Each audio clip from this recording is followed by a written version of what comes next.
Welcome back to K&L Farms, and I hope this video finds you well. I'm Ken. Okay, I'm in that truck that we previously looked at. Was themed on this beginning of this video. It's an hour-and-a-half drive to the nearest dealership, and the dealership we have the appointment at. And I thought I would film, or try and film, driving down the road, and rapidly came to the conclusion that I don't have the driving abilities, plus the roads I live on are pretty narrow, pretty curvy, so I pulled over long enough to get this video. I'll probably try and show you some of the images on the drive on another camera, and I won't touch it. I won't be speaking to it. I won't narrate to it because I don't have the ability to drive and narrate or look at the camera or monitor the cameras. So I got a couple stories to tell you that you can help me out with. Leave in the comments with your suggestions, and start out with the first one is actually I don't know if it's my issue or the change in society enough, but I'll give you a couple stories. The reason I pulled over also is I don't want to put this truck in the ditch because the fire department, it's a newer truck for me. And of course it's not, I don't own it, but I don't want to put it in the ditch talking to a friggin' camera and then not complete the task that I have assigned to me. Okay, so let's start out with now a white truck, which I've themed the other white truck, my white truck, not the fire department white truck. It needs an oil change. So I go into a dealership the other day. I'm sorry, not the dealership, but I went into the parts store. I need an oil change. I need an oil filter, and I need some oil. So the parts store I go to, it's not very big. It's maybe, let's go with 30 by 30 square feet. There's 3 people behind the counter, right? It's 9 o'clock, so it's not like they're opening the store. And I go to the counter, and I stand at the friggin' counter. I bet you I was there 10, 15 minutes trying to just tell them what make and model of car I got. Finally, a manager comes out. There's 3 people back there, and how they don't recognize that I'm standing at the counter because I'm kind of hard to miss. And but in their defense, possibly though, I dress the same way as I work because I've always assumed that it's my money. It's my money, and I'm going to give you my money for some service. So I don't care if I wear the same clothes that I make the money in. So I'm going to spend the money. I'm standing at the counter, and they see me. I know they see me, and how they didn't recognize that I'm a boomer, and I'm the one of the few generations left that actually has disposable money, and I'm attempting to give you money. So anyway, I'm there 10, 15 minutes, and the manager finally comes out of his office. He sees me standing there, and I haven't even communicated to any of the vendors that are going to exceed my achieve my money that I'm trying to give money to. He comes to the counter and he says, instead of talking to me, he didn't come to me and talk to me and say, hey, how can I help you, which used to be, that's part of the alteration between used to be and now. He goes back to the 3 individuals and he's counseling them on who's supposed to be keeping track of the counter. He's back there 5 or 7 minutes, and I have to witness him taking care of his employees. And then finally, one of them, disgruntledly, comes to the counter and says, how can I help you? And I should have at that time, because I'm getting more and more into that. If you don't want to earn my business with customer service, I'll take my money somewhere else, which I've done before. But in any case, stay on topic here for a minute. So he takes my order, tells me, and then that person says, well, it's over there in the corner. I'm going to give you money. I waited. Now I've been here 20 minutes, and now I've got to do my own work in order to give you money. So I'll give you 2 more on that topic. But in any case, now the second one I'm going to tell you about, I just set the item down and walked out, and they didn't get my money.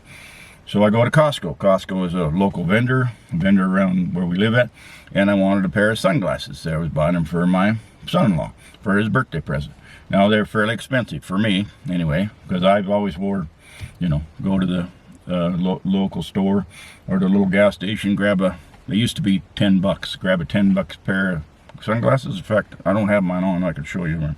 But in any case, I go I go get the sunglasses. They're very expensive, and I take them off a rack. Got big rack because I want the fella or the person at the counter to be able to identify the glasses. I go to the counter. I set them on the table. I said, I'd like this pair of glasses, assuming that he would just ring me up, give me a box, and I'd walk away. That's the way it used to work. He says, okay, take a number. Now in this store, there was busy. Now in the auto parts store, I was by myself. There was nobody else. That's part of the complaint. But on this one, it was busy. So I got to give the guy some credit on it. Take a number. I take a number, take the glasses that I've got off the shelf there. Now they're not mine. I haven't bought them yet. Now I walk over the corner and I wait my turn, and he says, okay, it's your number's up. I walk over there, set them on the counter, set the number on the counter. Now I've been waiting again. And he says, okay, have you texted this yet? And I said, what? He says, well, you got a text? I said, no, I want to buy the glasses. I have the glasses, and I got money, and I don't want you to give me the money. Or give me the glasses. I'll give you money. You give me the glasses. I walk out, assuming that that's the way it used to work. It's my money. I'm trying to give you my money. He says, oh no, you got to go and you got to text it. Oh, so I took my phone out and I handed it to him, thinking, well, customer service, I'm trying to give you money. You text whatever you got to text, and then allow me to pay for glasses. He says, well, no, you got to get a different number now. I said, just keep the friggin' glasses, and I'll go somewhere else. And so that's another story. Now the next one is on tipping. Those two are on customer service, but the next one's on tipping.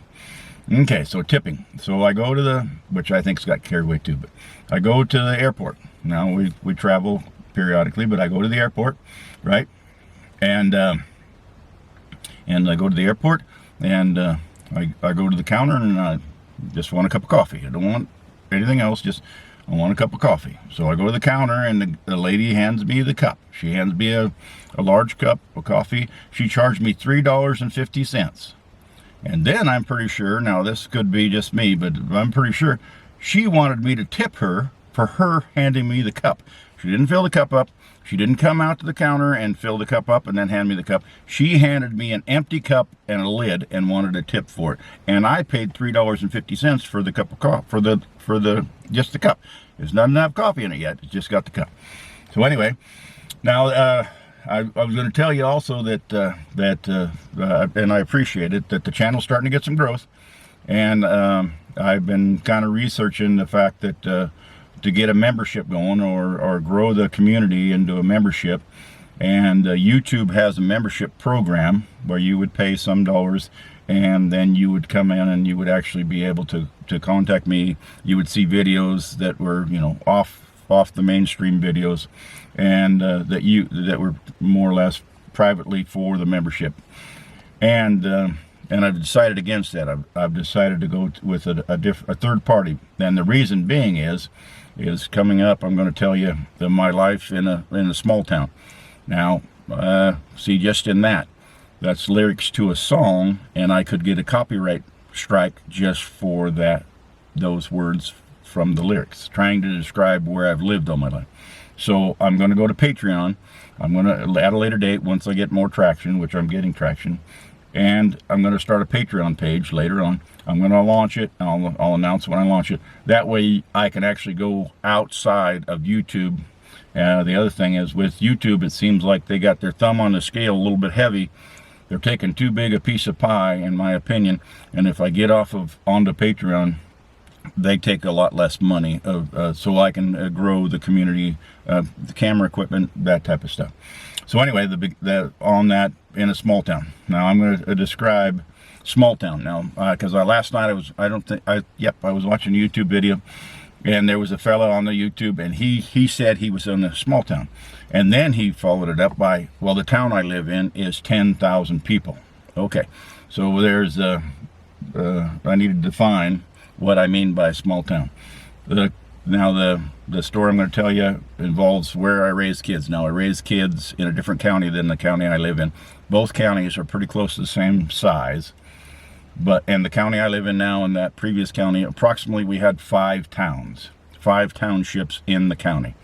The county, that previous county, and this county, that I live in now is 14,000 people live in the whole county. Give you an idea of the size when I say in a small town. So the story goes, my daughter, my youngest daughter, now my youngest daughter has never been on time a day in her life, and I think she gets that from her mother. But in any case, she was in high school, she was driving then, she had a car, and on the way home, about halfway, about 15 minutes in the commute, we lived at that time 30 minutes from the school, and about 15 minutes into her commute, she gets pulled over. She gets pulled over, and they write her a ticket. The officer writes her a ticket. If I knew the officer well, he was a friend of mine, and so he gives me a call. So 16 minutes into that, so he wrote the ticket 16 minutes. So I got my youngest daughter, she's coming 14 minutes from now, and I know she's got a speeding ticket. And so there was a trick I used to do, and now I know before she gets home. That's one of the problems with living in a small town. But in any case, she gets home and she goes in and puts her books away, and she gets kids, including myself, when they get home, they got to feed, because I was always terribly hungry when I was in high school. But in any case, she gets home, and I kind of wait till she's done, and then she comes in the living room, and I'm in the living room, and I say, how'd your day go? Oh, it went good. She doesn't want to tell me about speeding ticket. I says, well, is there anything you want to tell me that happened today? Now she's got an indicator, and she just goes into a spiel. Well, he pulled me over, and I wasn't breaking the law and everything. And I said, you were doing 86 miles an hour in a 55. How were you not breaking the law? So anyway, that's the other reason that I pulled over this car, because as soon as I get to talking on the camera and I'm sweeving a little bit, everybody in the county is going to be talking to the chief, and I don't want the chief coming back asking me what I was doing on the way down to the dealership. So that's why I pulled over and took a little break on the way over there. But I don't want them knowing that I was on the camera not paying attention to the driving. So the other thing is, I'll probably show you some. Now I'm not going to narrate, but I'll put the camera up and show you some of the views, because some of the views on the other end are pretty spectacular. They might be interested. And I was also going to leave right here that my previous video I put up, I think it was labeled the fire department needs my help. I've got at the end of this video, I'll link that one. Actually, I'll link probably a different one, but I've got some of the footage of the finished product that we got done on that job. So anyway, take a look if you'd like, and I'd appreciate your help, and see if it's just me, or if in fact society's changed, that they feel that that you can present any type of service you want, any pork service, and that I'm obligated